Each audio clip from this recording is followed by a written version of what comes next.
Hello, everyone. So good to see you again. We are at EmblemCon day 4, but we're not out of panels just yet. Thank you all for joining us for yet another day full of panels ahead of us. Hope you're ready for our next presentation. Please welcome our panelists for the hour, returning again. Feel free to take it away. Thank you very much, Daniel. Good morning, everybody. My name is Rod Munch, PhD, and I will be talking today about Fire Emblem and its use of generic units. To start off, we're just going to go over the bit of the overview and some of the history I might have with this con as well. So we're going to talk about what I mean by when I say a generic unit and what that exactly means within the context of Fire Emblem, because that could mean a few different things in a few different people. We're going to expand upon the way that Fire Emblem uses generic units throughout their gameplay. We're going to be looking at the SRPG genre as a whole and talk about why Fire Emblem's a little bit weird within this space to be able to see why Fire Emblem does it in the way they do and how we can kind of bridge that gap via a few ROM hacks that I'm going to be discussing as well. And if you've seen me in a few other panels, you might remember me from an old spotlight I did on the Reddit Emblem community, my spotlight on how you can play Fire Emblem via tag teaming with other people, and last year I did the Balanced Play discussion on FE6 ROM hacks. And if you're coming back, welcome back to EmblemCon, and if this is my first panel of mine that you've seen, I hope you'll enjoy it. So first off, I'm going to start by defining what a generic unit is. There are a few fields that you need to be able to count as a generic for the sake of this discussion. And the first one is controllable. You have to be able to push buttons to be able to do something with the unit. This is quite evident and makes sense. You have to be faceless. A generic unit cannot really have an identity, and they can't have anything that makes them appear as though they are an actual character, something like supports or personals or like personal skills or anything that would identify them as a character. This is supposed to be someone who is completely generic and without any sort of pure identifier. Lastly, they should be uniform. This kind of ties into what I was saying with personal skills, but they should also have class growths and class skills if there are any class skills necessary for them. And we'll get a little bit flexible with some of these definitions, but this is the baseline of what we need to be able to see as a generic. And to give a small list of things that aren't generics that some people might think of when they think of generic unit is they can't be summonable.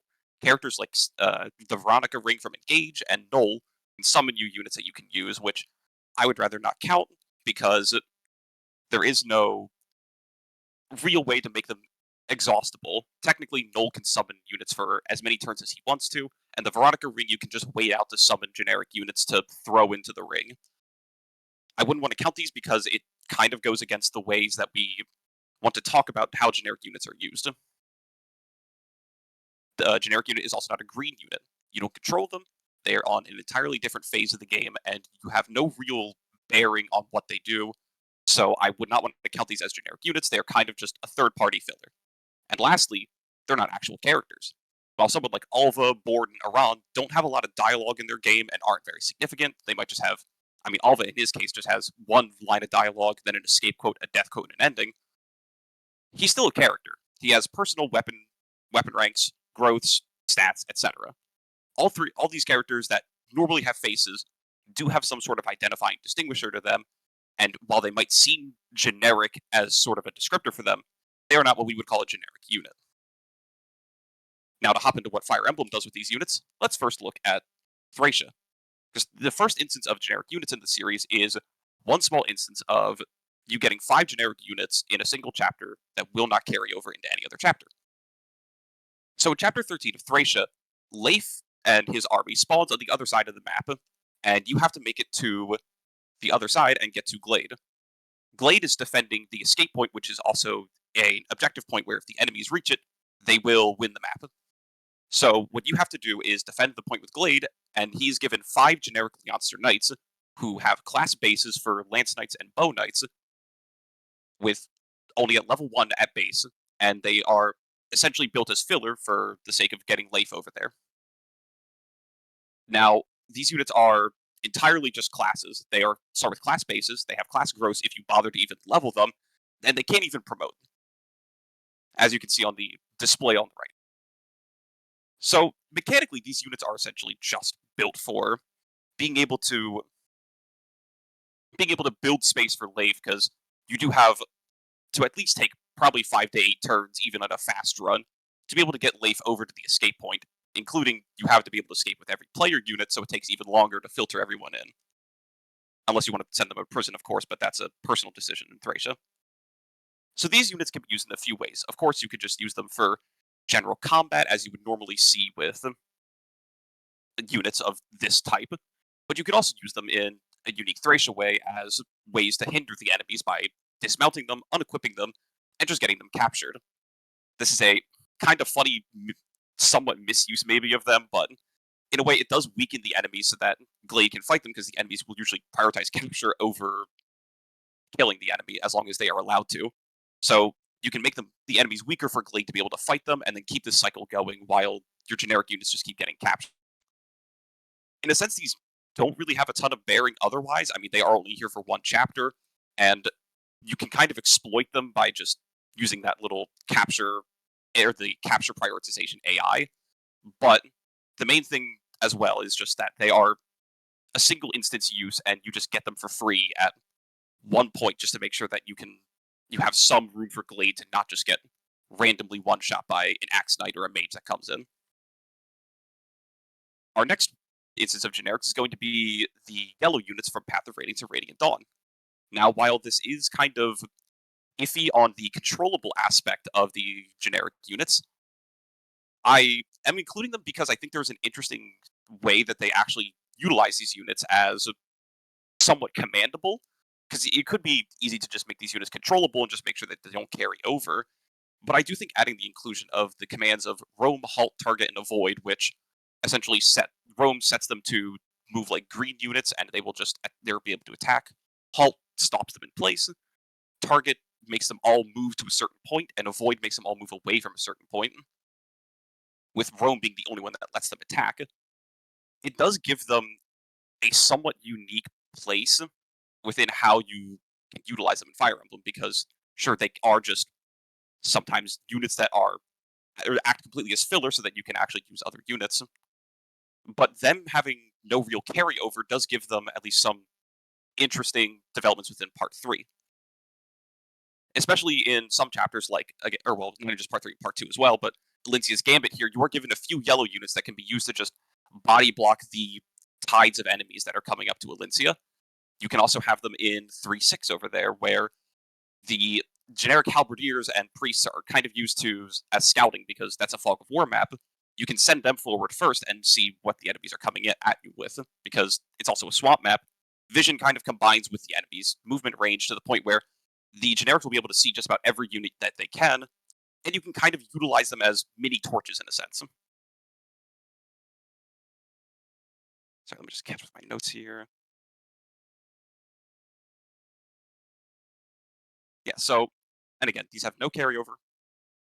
If they die on a map, there's only certain instances where if it's a named character and they die, you might lose out on a reward. But otherwise, these units are completely complete filler and are allowed to do whatever they want. I do think it also helps narratively to serve them, or to narratively help serve the story by adding these units, because it does help fill out the armies that you're seeing. Because Dawn Brigade is historically a very weak army. You don't really have a ton of time to train all of them, and saying that this is what makes up the bulk of Dayan's army, or is the special squad that gets to do all the fighting, would seem really odd. So the Dawn Brigade being supplemented in chapters like 312 and 313 by almost being outnumbered by your generic units does show that Dayan is at least more than just what you see at the beginning of the game. And especially in contrast to Ike's army, who almost never gets yellow units, it shows the difference in scale and power between these two sides as well. And I think it does serve some narrative purpose, which I don't think we really see a lot in other generic units, within the series at least. Our third instance is in Shadow Dragon and New Mystery, where you can get infinite generics, and it's the first instance of the series giving you generics that will carry over into your permanent roster. So the way that you acquire these generic units is that if you ever lose enough units in a chapter that you cannot full deploy in the next chapter, Malladus or Jagan will come up to you and say that you have a request for aid. And you'll be getting generic units that all have odd names, either months on the Roman calendar, letters or numbers, as just their names like Octo, Hepto, etc., or names that are a little bit more insulting, like lame, weakling, reject, etc. And these generic units will carry over throughout your roster entirely, and the only unique attributes of them is that they will level on average with your team. They will come in at an average level of 15, or on the average level of your team, and if it's above 15, they'll start promoted. They will only get the average stats of their class, which their class growths are entirely reliant on, again, their class, and they'll level up based on whatever their average level is. Sorry, we're using the word average a lot, but again, I think that's a part of the point of what the generics here are. And they will only have class growths after this point. They can be reclassed into whatever was within their archetype, whether that's male set 1, male set 2, or female set, as freely as they can be. And of course, there's a few restrictions from just what Shadow Dragon and New Mystery employ on classes, but otherwise, these are just completely flat units. As you can see on the right there, Lame there is an average level 15 fighter with no personal growths. Now, these units are still unique because it does change how you interact with the game, as whether you want to use disposable units or whether you or use them as disposable units or whether you want to keep them around. Of course, you can see that Lame there at the bottom was able to grow well enough to be able to kill Medius and got some stats that would almost make him look like a real character, besides the luck there. There's a lot of use cases for these generics, either as disposable units or as replacement characters at times, just because while class growths aren't exactly stellar in Shadow Dragon New Mystery, they cap out at about 40%, I think, for certain classes that are very specialized. They do still, or there are still enough ways in Shadow Dragon to make units function within the game with forges and certain class lines, just based on whatever their stat bases are, to be able to have them compare at least well enough to real characters. It also does give a lot of favorability to Iron Man playthroughs, because whenever you Iron Man a game, of course, you would just lose units. You might just lose units consistently. At the very least, you will always be minimum deploying within these games because you're going to always be getting generic units. And as long as they're promoted, they might actually have some unique use cases. Like if a sniper has C bows, you're able to use a killer bow on a generic unit, which might be able to score you an extra kill somewhere, just in case.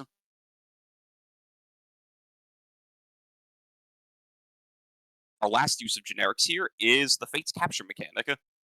So Fates capturing is mildly unique in that you have two units who are allowed to capture and put units in the prison, Orochi and Niles. And with a few requirements there of them being non-Volite enemies, they can't be playables in any other route, and they can't be constructs, you're allowed to capture them and put them in your prison. Then you pay them either beans or diamonds or whatever they want, or take time to persuade them to be able to fully recruit them into your army. These units are somewhat unique in that they will, rather than joining with any class bases like we've seen before, they will join with whatever stats are displayed on the map, as well as the skills and the weapon ranks. This is made for some identifiable units despite the actual genericness of them. I mean, Kumagera technically does have a portrait, but beyond his portrait, there is nothing else. He doesn't have supports, he doesn't have any dialogue, he's not a unique character despite having the portrait, which, assuming Fate's messy development, I can completely understand how that happened. But even beyond Kumagera, you have units like Rallyman, who you can recruit on the Great Wall if you capture him, who has 4 different rallies from 4 different classes that Master of Arms should not have any access to. And I think this is one of the most diverse and highest player agency generic unit implementation in the series, because it does kind of give you a secondary objective, like with capturing in Thracia, where rather than saying what equipment would I want from the enemy, it's what kind of units would I want from the enemy. And being able to capture someone like Rallyman or capture some of the Kinshi Knights, and being able to get access to classes and weapon combinations that you couldn't otherwise get on your normal route, does give you a secondary objective of trying to figure out what best ways you can bait someone in so that Orochi or Niles could capture them.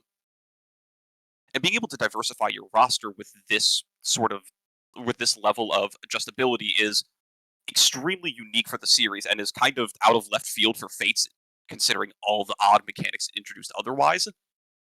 But considering that Fates also has a very high focus on unit building via the reclass or the heart seal mechanics and partner seals and how you marry units, etc. It's very interesting that it gives you the almost lowest agency but highest diversity in units by just capturing enemies and being able to just get them as pure bases, and then they only have class growths after that point. But getting them as pure bases, weapon ranks, and skills is kind of the complete opposite of the character building that you would see otherwise throughout the game. So why should we really care about generics? I mean, we're playing Fire Emblem. Fire Emblem's a character-based game. We're here for the supports. We're talking about the characters and how they grow and the stories we tell about them. I think that there's a lot that we can talk about with generics in that unique challenges can emerge and unique solutions can emerge to regular challenges. I mean, we could talk about Shadow Dragon there, where if I get a bunch of bad rolls on my characters and I genuinely don't care about if they live or die, I can play the maps in very different ways rather than trying to very carefully place my units and make sure they live. All I really have to care is if Martha gets to the throne. I don't care how many units die, I'm just going to keep rolling the gotcha and hoping that I get better units as I go.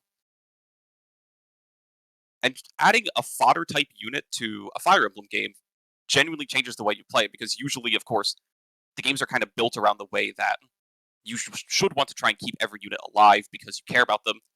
What if we just stopped and said that those units don't actually matter? You really change the way that you perceive maps once you do that. In addition to generic units, you can also add different objectives when you have generic units. Let's take Joffrey's Charge over there, for an instance, 2-3 in Radiant Dawn. You have a large well of units that are yellow that are going to help clear the way for you, and you have 6 real characters on that map. Part of the objective is kind of racing with the yellow units to be able to get up to the end of the map to get XP for the units you want, to be able to get the treasures that you want, and be able to hit the turn bonus for the BXP. I would say it's kind of difficult to fail Joffrey's Charge just because, besides Joffrey dying, there's no real failure state. You have almost infinite yellow units that are just going to continue to reinforce you, and you almost always win the map just by having enough yellow units. But the main point is that you are kind of racing against the clock with them, and I do think that is a really unique objective that I don't think Fire Emblem would really exploit any other way if you didn't just have a tide of generics running out alongside you. We do also kind of see this in 3-P with Ike's side, and where Skrimir is on the other half of the map, who's also trying to race the end with a bunch of his cat's blood tigers. But I do think with Joffrey's Charge, there is a little more adjustability because you can say you want the yellow units to target the other side of the map or avoid a certain side of the map, and of course they can't attack at that point. But you can kind of direct them a little bit at least to keep them moving. So, to talk a little bit more about why generics matter as well, we do have to look outside of Fire Emblem because the SRPG genre uses generics a lot. Generics are very important in a lot of other SRPGs and how they build stories and how they look at gameplay.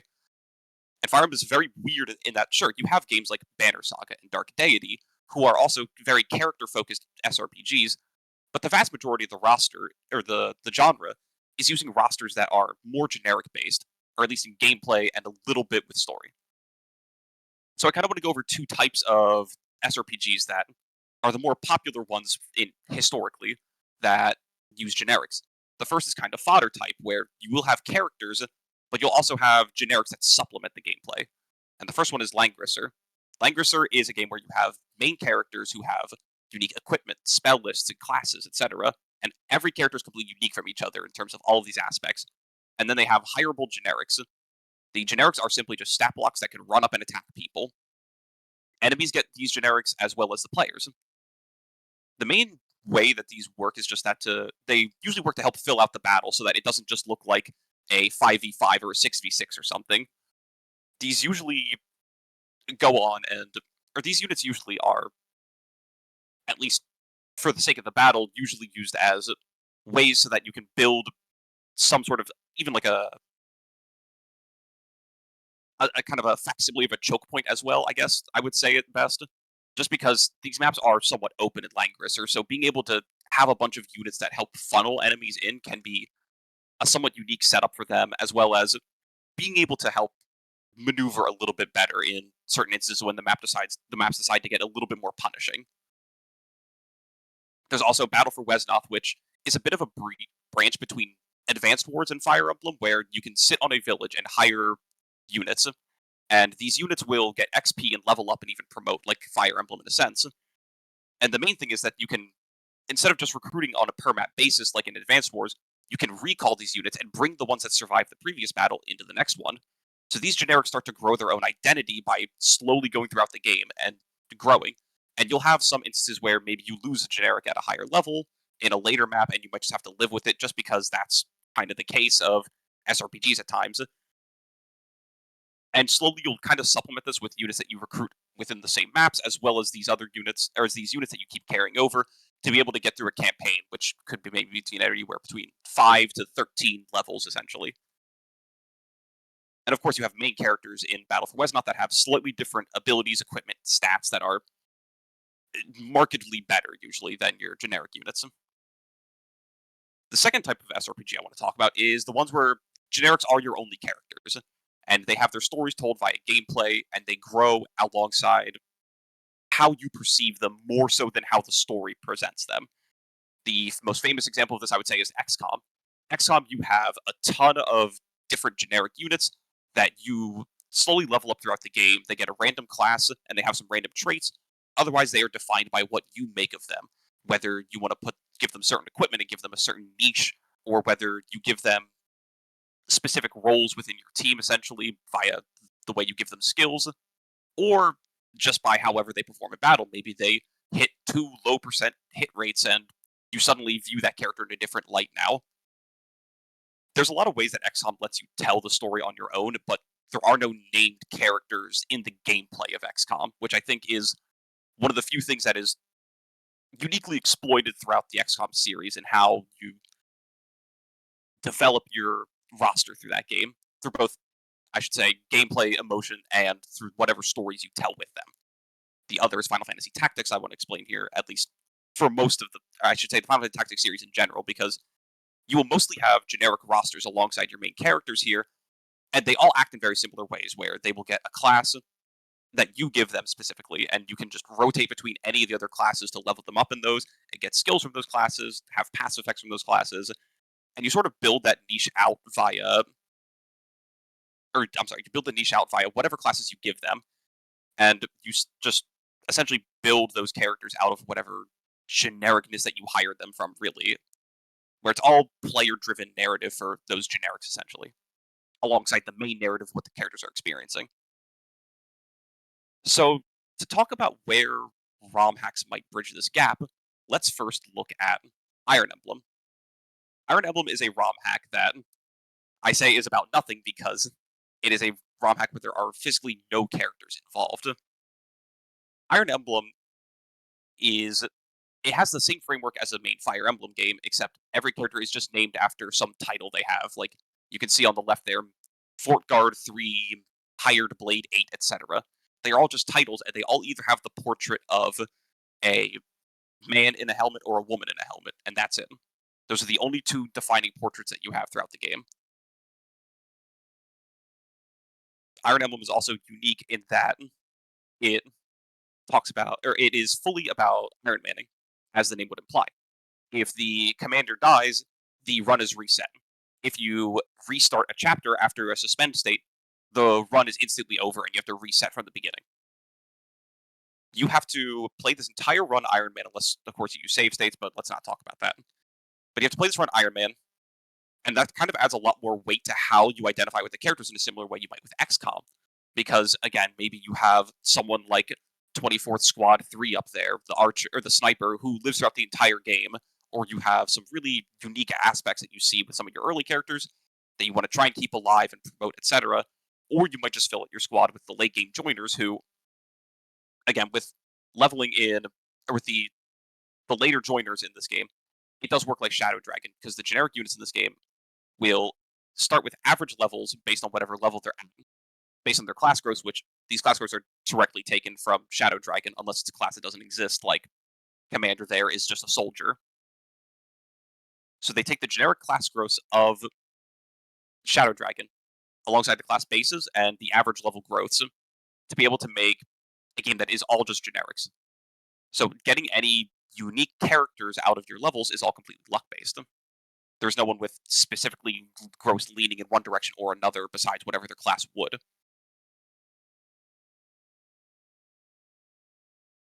Let me just catch up my notes here. And so again, with how it enforces Iron Man and how it's able to be telling these stories, you do sort of get that character identity from XCOM, where again, there is no characterization besides the small story snippets that essentially frame the game. And wherever they join, again, Fire Emblem, some chapters you might get 3 units, some chapters they might be recruited on the map as from being stuck in prison, or sometimes they just join in a separate part of the map. But otherwise, their identity is completely within however they grow throughout the game. And your attachment to them does develop in the same way as XCOM, especially considering that you cannot reset for a unit that dies. Another ROM hack that I want to talk about that kind of hits the other genre of fodder type units, or of the wide divide, I should say, between character and generic types that I want to discuss is in Crowns and Thrones. Crowns and Thrones is a ROM hack that has a lot of unique aspects to it and very much diverges from normal Fire Emblem gameplay, which, to start off with, we'll look at the mechanical aspects of Crowns and Thrones, which is that no characters grow in terms of levels or stats or anything. Every character that you see on the map starts at a certain level with a certain amount of stats, and that is all they will have for the map. As you can see on the left there for the soldier in Monterey, that character, that soldier, is the soldier for the rest of the game. Anytime that you see a soldier in any map, that is the stat line and the skills that they have for the entire game. Cross of Thorns also runs on a very simple weapon rank system where you either have E rank or A rank. E rank includes some of your basic weaponry, like an iron weapon, the 1 to 2 range weapons, the steels and silvers, etc. While your A ranks include more unique things like the brave swords or some higher tier effective weaponry. And each class will either have E or A in whatever weapon ranks they have. There will be nothing in between and no divergence. Lastly, characters in this game will be able to promote into one of 2 classes, and that promotion is reset upon every chapter. They will get the stat buffs for that, and they will gain the weapon ranks for that. And then the next time you see that character, they will reset back. Like our Armor Knight here can go to General or Great Knight. The next time you see that character, they'll go back down to Armor Knight, and you can promote them again to either General or Great Knight based on what you need for the map. The way it's framed kind of makes this hack a little bit more of a puzzle game, just because there is no real carryover between maps. If your generics die in a chapter, it's fine. If they die because they aren't permanent, you're going to get a new roster of generics come the next map. If your characters die, they will stay permanently dead, as is Fire Emblem. But otherwise, there is no other carryover between maps. So the main difference that we build between characters and generics here is that generics are fill out the roster, as you can see on the right there. A group of generics, or a group of someone's squad, might be 6 generics and 1 person in a unique class. Wherein, I'm sorry, not where, but you might have 6 generics and 1 real character to be able to operate within a certain area. And of course, this can expand or contract as the story requires. Your generics are going to be of a single class. Like that soldier there will never be able to promote. If you get a character, or if you get a generic in a promoted class, they're going to be the only characters in that promoted class that can operate for that time. And every named character is of a unique class. Again, there is no other Armor Knight that is like the Armor Knight you see there. And on the right there, that Bard is the only character that has dance in the game. So, again, this kind of mimics the Langrisser and Battle for Wesnoth style of power, because characters are unique. Characters are allowed to do things. Characters have personal skills. They are wholly unique to whatever aspect they are. And these personal skills can range from things like tome range +1 to dance to spur speed, etc. Every character has some form of unique aspect, while generics will only have whatever class skill they have. Again, every time you see a soldier, they will always have bracing stance, and they'll always have force strength, etc. The only thing that changes between what a soldier might look like between chapters is their equipment. Meanwhile, you at least do have some flexibility with your main characters. So this sort of framing of the high divide between characters and generics does build a really unique dichotomy between how you're going to be playing maps, because again, similar to how you might use FE11 generics, these are fodder type characters. The generics are allowed to die, and the only thing you need to do is make sure that you reach the end of the map with your main character to be able to seize the throne and then be able to move on to the next map. And the way that you solve problems in this pack is extremely interesting because of the way you have to maneuver your units. and move around equipment, because maybe one of your Myrmidons spawns with a Brave Sword, suddenly all of your Myrmidons can use that Brave Sword. You need to maneuver around to be able to use your equipment and your units wisely, especially because in this ROM hack, you have 3 difficulties: easy, normal, and hard. Easy is that and these are very simple difficulties, because in easy, all your enemies will have lower stats than your generics. In hard, all of the enemy generics will have higher stats than your generics. So, like, an enemy soldier might have 6 strength on hard mode, meanwhile, normal, they would have 4 strength. So, again, you have to kind of maneuver around having these very equal fights and trying to gain whatever advantage you can in whatever small ways you can within this hack, which I find to be an extremely unique push and pull that you don't really get to see anywhere else, just because your roster size is usually quite limited to, again, whatever the deployment cap is, while this game gives you anywhere between 7 to 20 units that you can use. And that constantly fluctuating roster size is one of the most unique aspects of Crowns and Thrones that I think you can really only accomplish via having generic units that you aren't permanently deploying and you aren't permanently training. Because we can see in something like Engage, when you lower the roster size of deployables, you start to see it, like in the Soul Mark, you start to see some units simply elevate themselves because you aren't able to deploy everybody you want to. The last ROM hack I want to talk about is Illusory Dungeon. Illusory Dungeon uses generics as a reward structure, essentially, because this is a roguelike ROM hack where you play a map and then you go to this screen on the left there and you get a generic unit. And then you would play a map and you go back to that screen on the left, you get a new generic unit. And that's what every map is. You simply go back and forth until you beat the game. It kind of mimics things like Hades or Binding of Isaac, where after a certain point you are able to get a new relic or item or whatever. And you use the generics as a similar reward structure, which, while isn't wholly unique on its own, I mean, these characters have, or these generics, I should say, have the same class growths as every other generic, etc. But the main thing about this ROM hack is that it has a 20 turn limit on every chapter. So at the very least, you have some form of limit as to what you're able to do flexibly within a chapter. And being able to use generics as a sort of placeholder for whatever role you're looking for. Like, if I need something bulky, sure, I could take the soldier or the soldier. If I need something more mobile, I could take the Pegasus, whatever. And being able to adjust a run on the fly using generics is a bit more unique than some other games I've seen, such as, again, well, there are some others in the genre that have tried this, like Astral Throne, where they do actually just have unique relics as if it was genuinely Binding of Isaac or Hades, but that's for a further discussion later. The main thing that works within Illusory Dungeon with generic rewards is that it's non-sequenced. So again, these are all random rewards that you can get throughout the game, and maps don't scale exactly that harshly. So even getting a level 1 generic here is still useful, just because you are really only gaining in roster size as you go and gaining in roles as you go, rather than saying that, oh, if I don't have X amount of units here, there's no way I'm going to be able to win this map.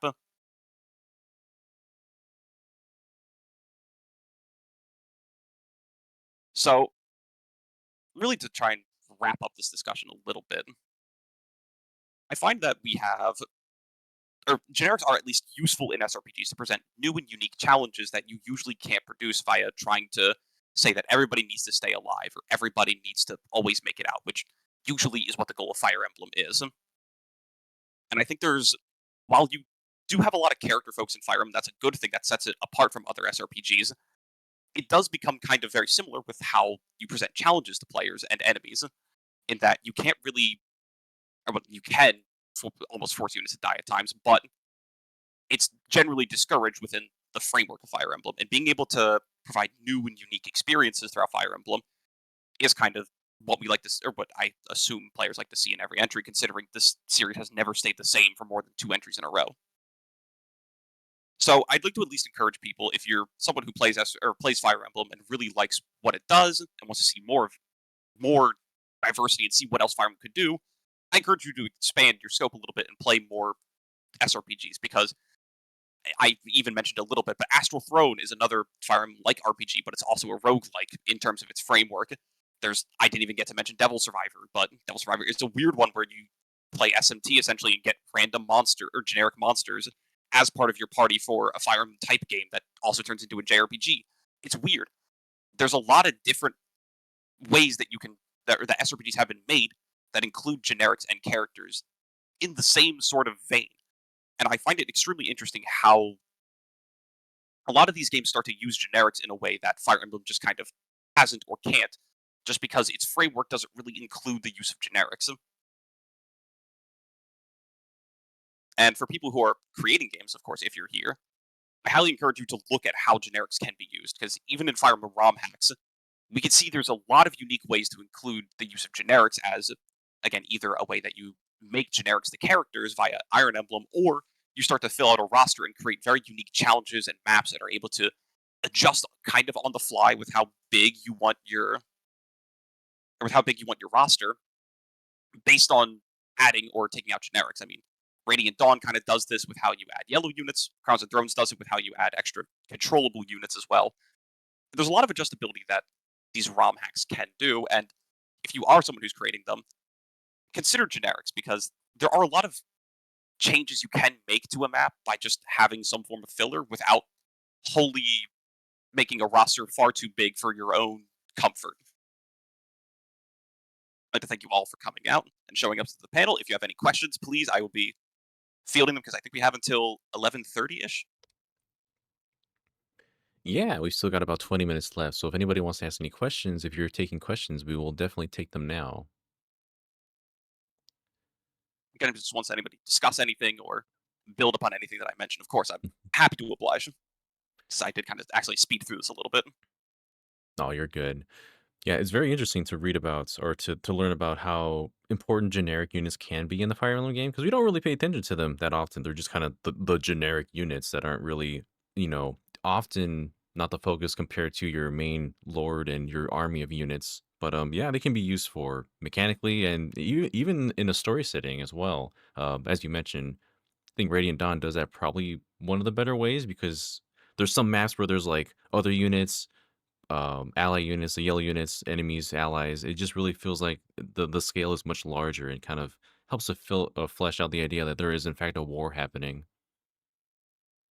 That is the big point that Radiant Dawn and, again, Crowns and Thrones kind of also builds upon, because, again, being able to flesh out a roster like the Dawn Brigade, because historically, Dawn Brigade is very, very bad, as we might know. I mean, Ock, I think, has a panel or had a panel coming up about the Dawn Brigade, but Hmm.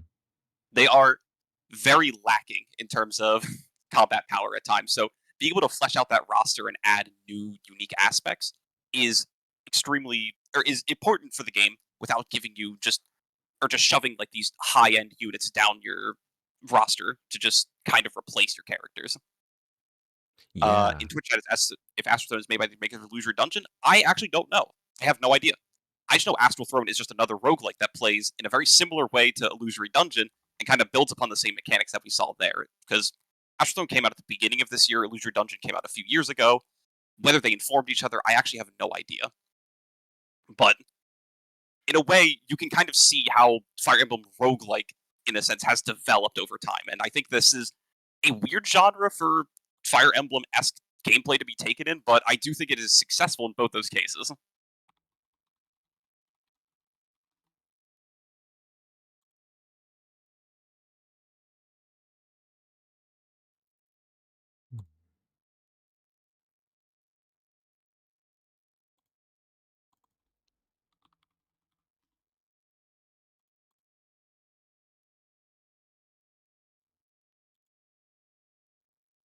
Let's see. Princess of Ath in Twitch chat is asking, how does one balance the idea of using generics in FE10 against the issue of AI turns dragging on and on, and also would let you skip entire phase FE11 12 style, take away from the sense of scale? I think one of the ways that you could kind of supplant the FE10 problem of turns just taking an eternity is possibly scaling the maps down, first off, because that's just the easiest way to do it. But I think in terms of at least roster size, being able to make the generic units controllable would be extremely, or not extremely, but at least more complementary to the players, just because at the very least you have agency since again in a chapter like 312 or 313, you're kind of just the Dawn Brigade is just playing the support role. You're just standing in the back line and kind of you have uh like Leonardo occasionally sniping some flyers on 313. You have Nolan kind of blocking some things with maybe a crossbow or and shoving units around. You have Tyranio just being a big body that holds some choke points. You're kind of playing the supplemental army. So if you at least had control of some of these generics, because the Dragon Lords on 312 are actually quite competitive with the stats your units might have at that point, and being able to have some control over what they do rather than just saying roam or target or halt, etc., would probably make the maps a lot more, or at least give the player a lot more agency in those maps. Maybe they wouldn't be as good just because you have a lot more to manage. At the very least, you would have direction over what you're doing, and especially considering yellow units are mostly used in parts 2 and 3, I don't think it would exactly be game breaking to say I want to use this generic unit to at least kill an enemy, and I just get the BXP for it rather than giving them XP. Hmm. Yeah, sorry, I was looking up the developers for Astral Throne. They're made by Sun Zero Games. They aren't involved with Illusory Dungeon, but it goes to show I wouldn't be surprised if they had dabbled with that beforehand because the identity of the games look very similar from from a visual standpoint. Yeah, again, it's very. I didn't look up the developers. I've just only been playing Astral Throne a little bit as of lately, but Hmm. it's very funny to see that kind of thread run through because I think Illusory Dungeon was finalized in 2023, and it eventually seeing it eventually kind of turn out in Astral Throne as another roguelike SRPG where you get a unit per chapter as sort of a reward structure, and you see some generic maps with unique objectives that are only accomplishable by certain types of units, is a really weird way of making things work. But Hmm. again, that weird way kind of trends through multiple people, and you can see that through line run through historically, even if they might not have informed each other directly. Mm. Oh, it did show up on FEE3. Okay, so Sobmik actually recently mentioned that Astral Throne was in FEE3, which I actually had no idea about. That's again, maybe it did inform it. I would have to double check, but I actually had no idea about that. That's interesting. Huh. We have Popcorn Scavenger asking if I have any favorite classes to play around with. I think that in terms of generic units being used, I think it's very. I don't think the classes specifically is exactly the best. I mean, in the Marth games, of course, it's very funny to. Oh, whoops, I'm in the wrong chat. In the Marth games, it is very funny to have again like a fighter who looks like this with 8 speed and 14 strength at level 15. This is just a very silly unit to be able to grow. But I do think that mainly the more ridiculous stat lines that are a bit favored towards one stat is really unique because again, you could turn the lame here into an archer and you suddenly just have a big body archer that can hit for a decent amount of damage. I think it's very unique to add supplementary units as generics, and also in Radiant Dawn here we have halberdiers and priests, or a priest at least, and an archer. Like these are more, some of these are more support classes at the very least, and I think it's unique to add support classes for your generics, just to be able to say, as long as they're controllable, I should say, it's quite easy to use them because you aren't really worrying about them showing up or taking the center stage. Where in the Dawn Brigade, sometimes the generics will take center stage compared to your allies, and having support units to supplement your army and be able to fill in niches that you might not be exactly thinking about just because that's not the flashiest way to have a unit present themselves is at least something that I think most people can get behind and how people can use them.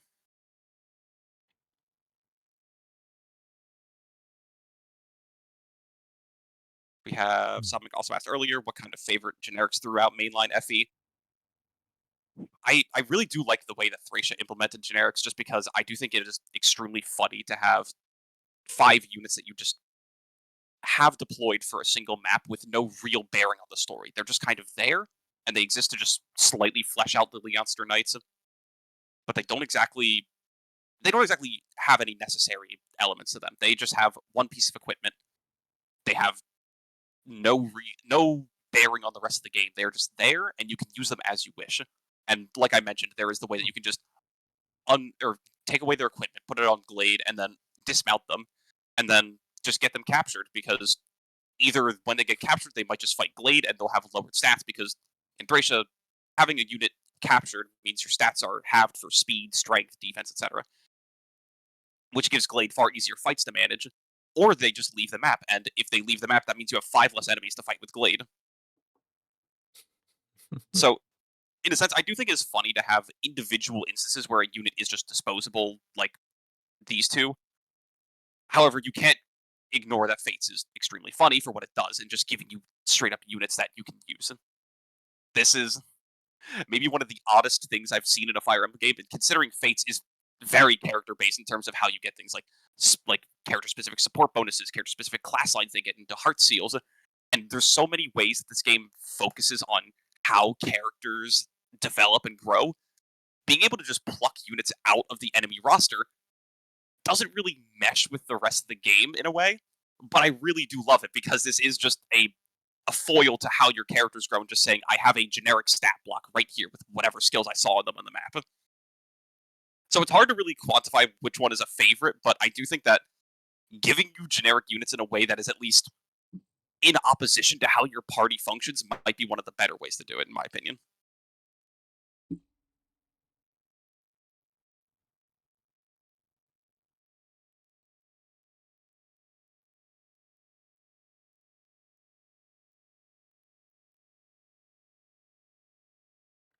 Anything else I'm going to miss in the chat? Oh, somebody asked earlier, Phoenix Fox, if Pikmin counts. I guess Pikmin does count. It's more of an RTS because I didn't really want to mention RTSs in this panel because they are very odd, like something like StarCraft or Pikmin. Every unit is mostly generic. I mean, sure, you have leader characters in some forms of like Warcraft 3, but it's a very different genre when you're talking about how RTSs use generics because sure, there are some games where like they level up in certain ways, but I don't think a lot of the traits really apply to how we want to look at them in an SRPG sense. Like, sure, Pikmin are generics, yes, but Pikmin are also something that you're focusing more so on as rather than like leveling up, you're focusing on density rather than quality. Pigment's such an interesting thing to bring up because I think there are some people who they do have this emotional attachment to these generic units. Like when one dies, they feel terrible about it in a way where other RTSs don't. I guess that's all about its characterization and how they go about it. But yeah, that's Mhm. fascinating to think about. And again, yeah, with where is it, Iron Emblem? Technically, this is just Fire Emblem framework, but with generic characters. They don't really have names; they are just titles, and they don't have unit descriptions besides like describing what their squad is essentially. Which Hmm. again, you get the same kind of attachment like you would to an XCOM unit in this, just because you kind of build that identity out from how they grow and what they do. Oh, Unicorn Overlord was also mentioned. Oh, I did want to avoid mentioning Unicorn Overlord because again, it is an RTS, but the characters do at least act more like Fire Emblem characters in that they are unique classes that you can be given equipment, they can have unique skills, etc. And Unicorn Overlord is very cool. I did want to avoid talking about it because of how the difference between a unique character and a generic character isn't that high, especially in comparison to something like even Wesnoth, where any generic character can also act as a main character besides their stat lines. Unicorn Overlord. Very good game. Personal favorite captures and fates from Silver there. Oh, there's a lot. I mean, it, it's obviously coming mostly from Conquest because Conquest is the weirdest one where you get a lot of odd stat lines. Besides, well, okay, you can't capture the really weird units in Birthright because those are the Rainbow Sage chapter units that like the 30 res generals, which if they were capturable, that game would be significantly better. But I favorite capturable units probably comes down to the I think the Kinshi Knights with Bowbreaker on the Hinoka chapter.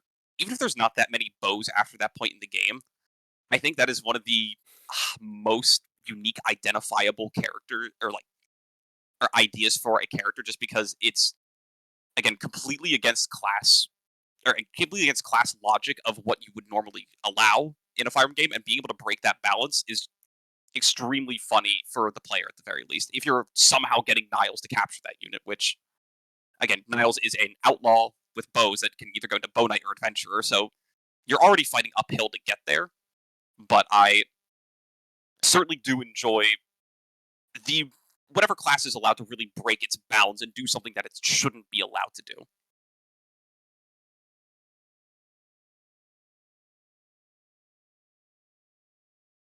Sophic mentioned there could be a co-op mode for generic units in a Radiant Dawn game, which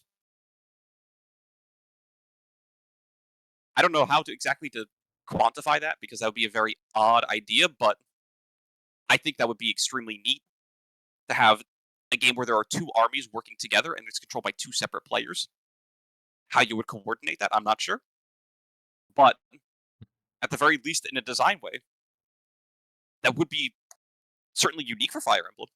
I mean, it does kind of mimic the Engage Online chapters where you were able to take like one or two units from your own roster and then play one of the Tempest Trial maps with it. I think that was up to two players. I thought. I forget. I have actually never played that. I think so. I'm like imagining a Fire Emblem game in which um you have your usual player units, but then a player two is control the enemy army, in which they are kind of the generic units. That'd be a that'd be a twist.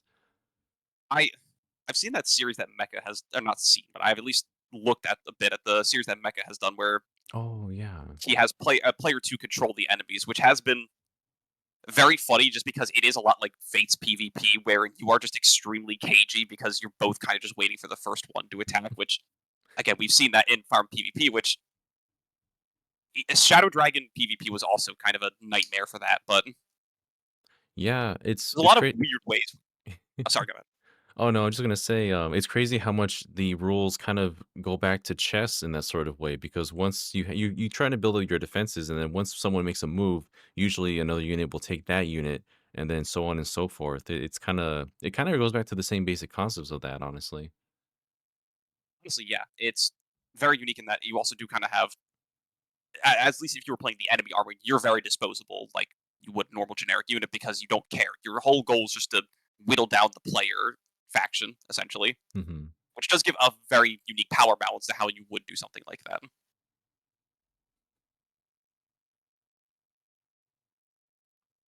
Generic to get memed into stardom from Dr. Acula. I mean, where to get okay, there are some generics like lame or well, sorry, let me go back. Like a lot of the very funny names at the very least in Shadow Dragon are great. Like there's Reject, there's Lame, Weakling, uh, Awful, spelled Auffle. I just like a lot of those names. I think if we talked more about generic units and just replace them with calling them Awfuls or Lames, that'd be fun. I like them.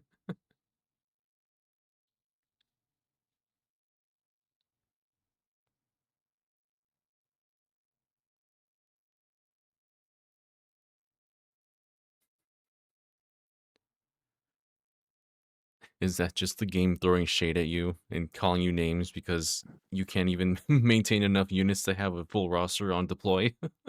It kind of is because I think that's also the last rotation of names. Because first it starts with the Roman calendar and the 12 months there, and then it has the Roman numerals like hepto, octo, etc. Oh, And okay. then once you get past all of those, I think it does start dumping these names on you. So it is just somewhat insulting to start getting your lames after I think you kill 16 plus units. That Oh would my be at least 20 plus units, yeah. Oh my gosh. And then, of course, it rotates back through the roster once you get through the insulting names. So you can see them up to, I think the calculations was 7 times if you keep killing units every chapter, at the very least. I think probably more, but I forget the calculations. It's been a while since I studied how many people you can kill in Shadow Dragon. I didn't know that. Shadow Dragon is a very unique game in that also there is a very funny run you can do wherein you have Marth and Jagan at the end of chapter 3 as the only two living units, and you have a very high level to Marth so that in chapter 4, when you start having a deployment screen, and if you've killed every other unit, you start getting generics immediately. And if your Marth is a high enough level, him plus Jagan will have an average level that basically that you start having every promoted generic starting in chapter 4. And you could just start the game with all an entirely promoted roster, which I really do need to try at some point, just because I think that is one of the weirdest ways to start playing Fire Emblem, and I would really love to see how the game changes when you only have generics in Marth and Jagan. Yeah, that sounds fascinating. Oh man.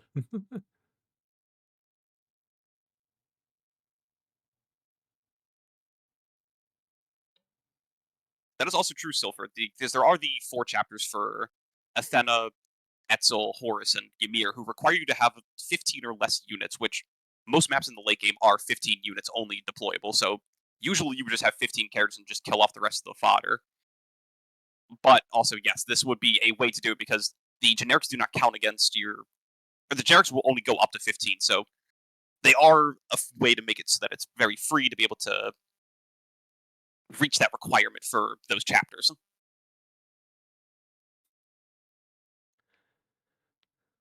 Okay, everybody. Well, we have a few minutes left because we did start a few minutes later. But if you have any more questions, please get them to us now, and we will try to our best to answer them. Any last minute questions? And while we're waiting for that, I want to remind everybody um, that we are, in fact, in the process of having a raffle, and also donating to charity. Throughout EmblemCon, we are raising money to Direct Relief. They are a nonprofit humanitarian organization whose mission is to improve the lives of people in poverty or emergency situations by providing medical resources. You can scan the QR code on screen and or type exclamation donate in chat for a link to our Tiltify. Donations will enter you into a raffle where you can win art from our wonderful friends at the Artist Alley. You can type in exclamation raffle to learn some more. Our goal is 1,000. We are at nearly 900. I think we can reach that before the end of today. Thank you to everybody who has donated to us thus far.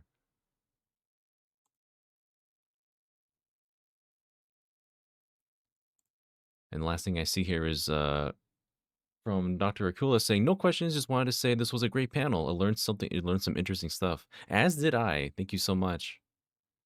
Thank you, everybody, for showing up as well. I'm happy to always be able to spiel about odd Fire Emblem mechanics. Yeah, absolutely. I've uh I've yeah, I'm getting a new appreciation for the generic units that we see in Fire Emblem and how they can kind of flesh out in various ways, either the story, your roster, and so on. It's very cool. Yeah, no, there's a lot of unique ways to implement them, despite Farm being such a character-centric series that I think it stands out whenever you see somebody without a face that you can start pushing buttons on. Hmm. Yeah. Well, I'm taking a look here right now. I think we're gonna go ahead and give ourselves a bit of a half hour break from now. Our next panel is gonna be in 30 minutes from now. It's gonna be a Q&A with the voice actor for Dew in Fire Emblem Heroes, Kiba Walker. And yep, that's gonna conclude this for now. Thank you so much, Rod, for joining us this year, and stay tuned for more. All right, everybody, take care. We'll see you soon.